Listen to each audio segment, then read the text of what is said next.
We're out here at the Marion Municipal Airport, and we now have Larry Williams visiting with us, and Larry brought this very interesting vehicle. I know that you're the automotive instructor at Tucker Area Career Center, and I know you're intensely interested in cars because you attend a lot of car shows, but how'd you get interested in hot rods and antique and classic cars and so on? But I've had this car bug in my blood ever since I was a little kid. I've had this car since I was 19 years old. Prior to this, I was drag racing quite a little bit. I still have the drag car as far as that goes, but I got this here, and it just seemed like something different to do. It's something you take family. You couldn't take family in this, but you could take your wife or your kids with you a little bit, and we attended some shows with this. Basically, this car really hasn't been seen a whole lot of action on the road for the last 8-10 years since I got my other car. But it's nice to get this thing back out every now and then. It's fun to drive around, and a little breezy today, but it's still fun driving it. It is a 1923 Ford. It's a replica body. It is a replica of a Roadster pickup.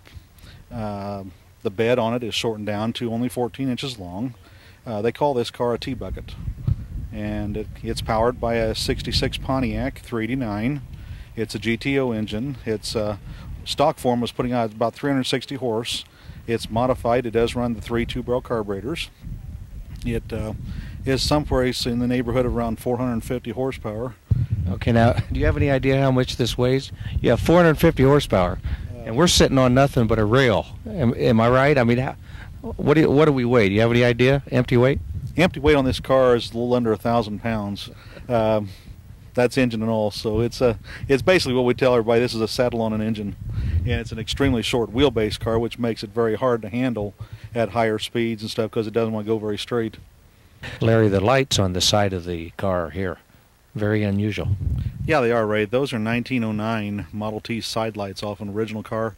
They're still kerosene powered, and occasionally, every now and then, we'll light them up, and they're good for about 30-35 mile an hour down the road before they blow out. It's kind of unusual. Most everybody else puts turn signals in them, but it still just has the one taillight on the back. Yeah, I see we got four headlights out front. That's kind of unusual, too. Most T-Buckets didn't have the 4 headlights. We actually ordered the framework for them out of J.C. Whitney in Chicago, and after they sent them to us, it was the last set they said they made for us. But it's kind of unusual. It's kind of different. You don't see too many 4 headlights on a T anyplace. You've already told us that we have a Pontiac engine. Mm-hmm. It's a 389. Right. And the carburetors, what do you have up there?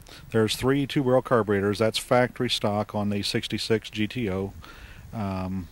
That produces about 25 to 30 horsepower extra over a 4-barrel carburetor. Okay, and then what about the transmission? Okay, going down underneath this has a 66 Muncie 4-speed. The transmission came out of a 66 Corvette.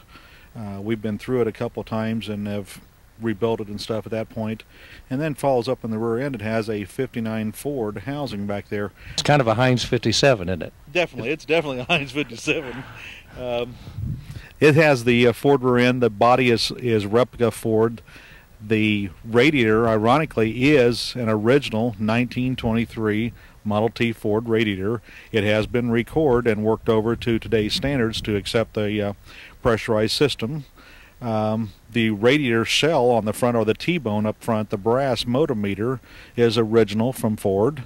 It still works, by the way. It does have the cool motor and the hot motor signs on it, but it's more for looks anymore. I want to thank you for all the efforts that you do to help promote the Flying Cruise-In. And you've been a real major. You've been instrumental in getting us started, and you've helped a great deal, and it's been a great thing for the band boosters. So we appreciate that, and let's go for a ride. Hey, let's go.